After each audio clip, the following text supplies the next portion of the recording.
friends, and thank you for joining me on the Finding Elevation podcast. I'm your host, Lisa Thompson. I'm a mountaineer. I've coached hundreds of aspiring mountain athletes to reach their goals. I also am the author of the book, Finding Elevation, Fear and Courage on the World's Most Dangerous Mountain. And I am super passionate about learning and growing through adventurous pursuits. That's why this podcast is dedicated to encouraging, uplifting, inspiring, and educating people like yourself who aspire to elevate their lives through the outdoors. So let's get into it. Welcome, everyone, to the Finding Elevation podcast, where we explore tips and insights to make you a better mountain athlete. And we've been spending a lot of time lately talking about not just physically what it takes to be ready to summit a big peak or to reach a big goal in the mountains, but also the mental aspects of those endeavors. And today, that's where we're going to continue focusing. I am your host, Lisa Thompson, and as we embrace the new year, we're going to talk about what it really takes to create meaningful change, not just in your fitness, but I would argue in your life as well. So the new year, as we all know, brings a host of resolutions with it, often very ambitious and lofty goals. And I, for the past 3 or so years, have not been a fan of resolutions. I'm a fan of intentions, and that's what we're going to talk about today, but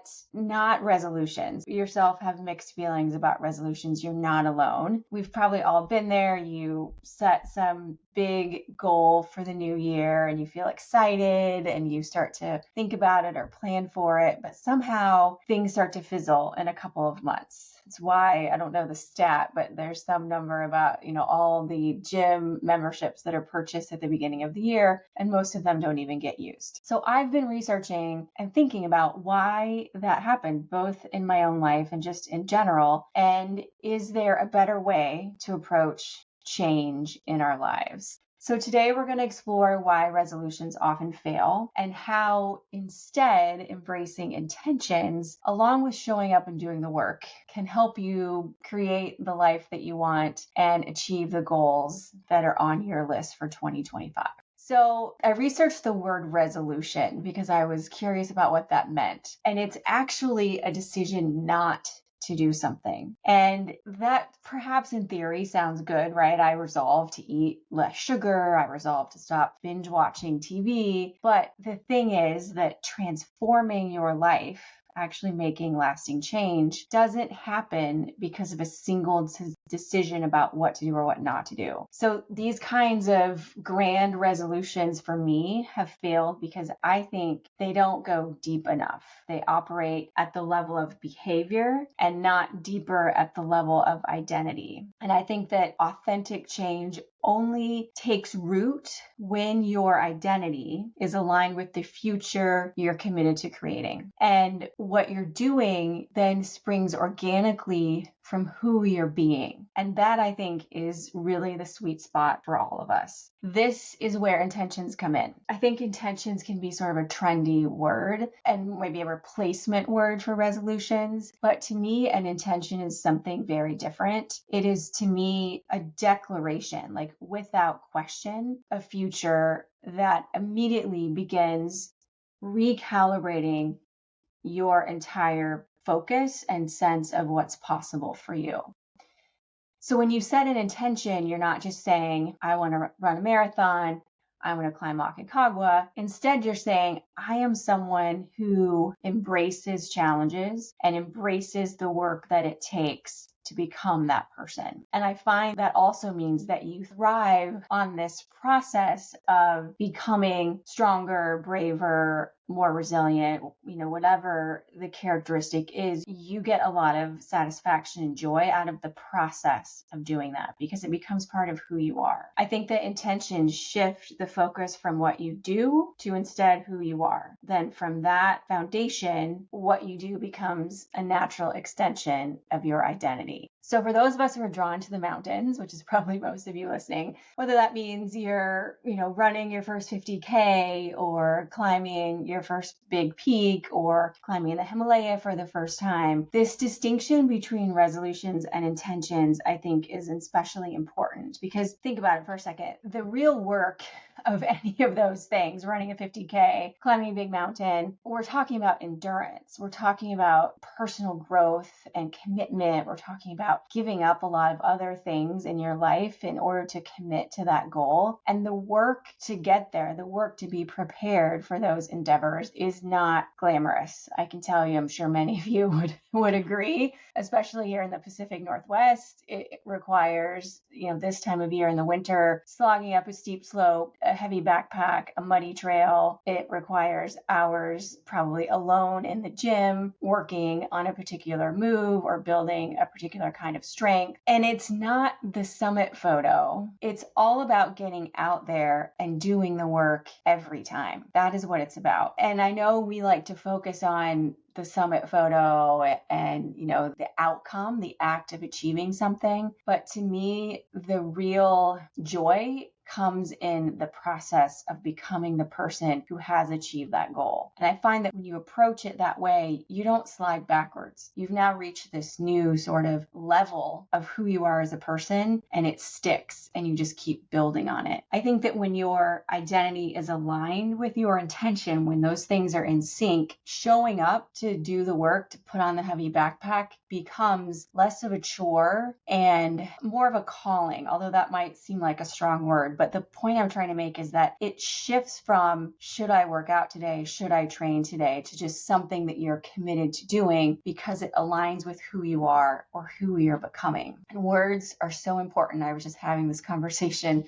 with an athlete that I'm coaching today. Words are so important. She was not referring to herself as a mountaineer. She was speaking in terms of like, if I summit Kilimanjaro. And I think we have to shift our mindset from, in this example, thinking of yourself as a mountaineer, because that's what you're about to do, and saying to your friends, when I summit Kilimanjaro, not if. And I think that's very powerful in terms of shifting our mindset. I think the same thing is true about preparation or about training. Instead of saying, oh, I have to go train today, I have to get on that bike for an hour and a half, whatever it is, to instead thinking about, I am someone who's committed to this goal and who is committed to myself and becoming whatever that version of yourself is. And then it's not a question of whether you're going to do it today, because it's a part of who you are. Another trick, and we'll talk about some tips in a second, but another thing that I like to do if I'm feeling especially unmotivated is to think about training just as a part of summiting. Like, it's just the very beginning stages of me standing on top of that mountain. And you don't get to skip the first few stages of that process. The training and the preparation is absolutely a part of what you have to do to get to the top of that peak and back safely. So that's my sort of preamble about the definition or the difference between resolutions and intentions and what they really mean in terms of how we show up and how we think about things. But how do you do this practically? So I've thought through my own life as well as situations and athletes that I've coached. And I think there's 5 tips for intentions and also consistency. I think it's important to start with your identity. It's like we say, before climbing, start with your why. This is very similar. So instead of focusing on what you want to achieve, ask yourself, who do I want to become? Who do I want to be? Sort of in the framework of intentions. Who do I want to be a year from now? What will I be doing? What will be important to me? What will I be focused on? Who will I be spending my time with? What will I be wearing? Where will I be living? Like, all of those things that define who you are and your identity. Write them down, visualize them, create a picture of them, and stick it on your computer monitor. I still have a mocked up print of me summiting K2 on my treadmill. It's been there for years, and it will probably always be there there. But that was how I became a woman who would summit that peak, by visualizing, by using the language as though I had already summited, and thinking in those terms and making it a part of my identity. So that's the first strategy. The second is I'm a big fan, and the more I read about rituals, and I know that can be a woo-woo-y word, but I think it is about practice and about how we show up, and having a dedicated practice or ritual around our preparation is, to me, another way to make it non-negotiable, to make it just a part of who you are. So if that means that you lay your running gear out the night before, or you schedule your long runs just like an important meeting by putting them on your calendar so it's non-negotiable, those practices help anchor in your intention. I also like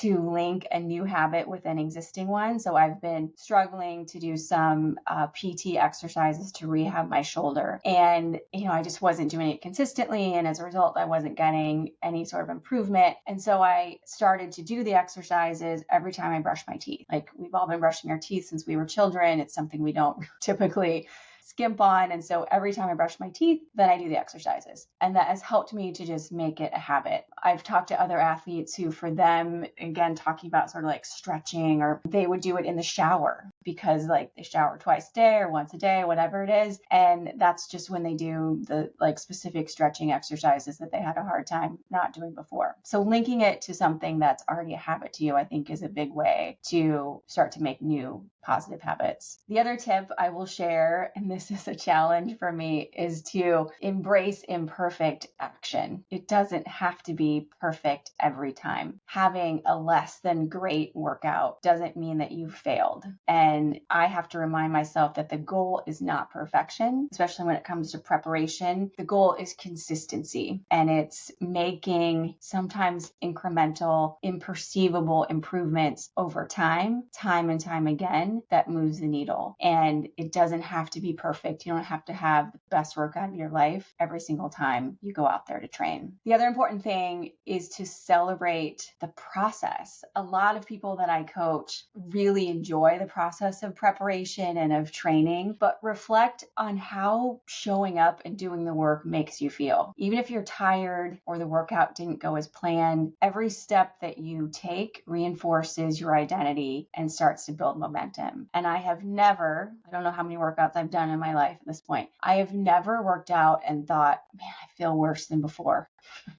There have been plenty of times when I didn't feel motivated and I just didn't want to do it. And I, got through the workout. I always feel better afterwards. So I think reflecting on the fact that there is some joy or some benefit or some improved feeling in how just showing up and doing the work makes all of us feel. I think that has to be true, or we're probably not going to do it consistently. And then I like to revisit that intention, right? You sort of said it in the beginning of these strategies, whether that means you meditate, whether that means you look at that picture that's taped to your computer monitor, but remind yourself of what you're committed to and what you're creating. So those are the 5 things, and we can put those specifically in the show notes, but I think there is really something powerful about showing up to do the work day after day. And that's a phrase that we hear, in various instances, like, I'm doing the work, I'm showing up. And that's because it's really important, and it's what makes things stick. And it's usually, when we're talking about preparing for a big physical goal, we're talking about hours and hours of time, a huge commitment over many months. And it is not glamorous. And I think it irks me a little bit that it's also not really celebrated. I would say the work that has to go in ahead of time is even overlooked because we're so outcome driven. But it is in those moments when you hike in the rain, even though you don't want to, when you had to give up dinner with friends, or you do the extra reps at the gym, even though you didn't want to, those moments where you show up for yourself and for your intentions, that is when the magic happens. And you're creating when you do that, a momentum that moves you closer to your goals, and it reinforces that activity of showing up. But I think even deeper than that, it reveals the person that you're becoming through the process. And I think that kind of work, that kind of showing up, those kinds of intentions, they teach us so much more than just physical endurance, or they give us so much more than the ability to run 10 miles on a Saturday. It's all about discipline also, and resilience. And I think that those are characteristics that we embody, and they impact how we parent, how we show up in our personal relationships, how we show up at work, because it changes who we are at the very core of what makes us us. So that's my thought on the importance of showing up, and some strategies and intentions. And I will leave you with this as we step into this new year of 2025. I encourage you to trade your resolutions for intentions instead, and declare the future that you're committed to creating. Declare it by writing it down, by sketching it, whatever that means to you, and let that then inspire your actions and how you show up every day. I'm a huge believer that big, audacious dreams are not built in a moment. And that's what I mean by the work is often overlooked. We see someone that has achieved this extraordinary thing, and maybe we aspire to be like them, whether it's in athletics or business. And what we don't see on the surface is their commitment to that goal, probably over years. So dreams aren't built in a single moment. They are built on the thousands of small, sometimes quiet, sometimes lonely moments of showing up and trusting the process, and knowing that the work you put in isn't just changing your fitness or your health, but it's also changing you. And to me, that makes it really worthwhile. And I think that also then ripples out and affects who we are more broadly as a community. That is my thoughts about intentions and about how we enter this new year and goal setting. I hope you take a listen. And if something in today's message resonated with you, I'd love for you to share this with a friend or leave a review. And thank you for joining me on this episode of the Finding Elevation podcast. Cheers. Thank you for listening all the way to the end. If nothing else, you can say that you completed one thing today. All of the resources, products, and guest information that we shared can be found in the show notes, so be sure to check those out. You can also find out more about me and what I'm up to at lisaclimbs.com and at alpineathletics.net. And if you enjoyed this show, please subscribe and share it with a friend. Cheers!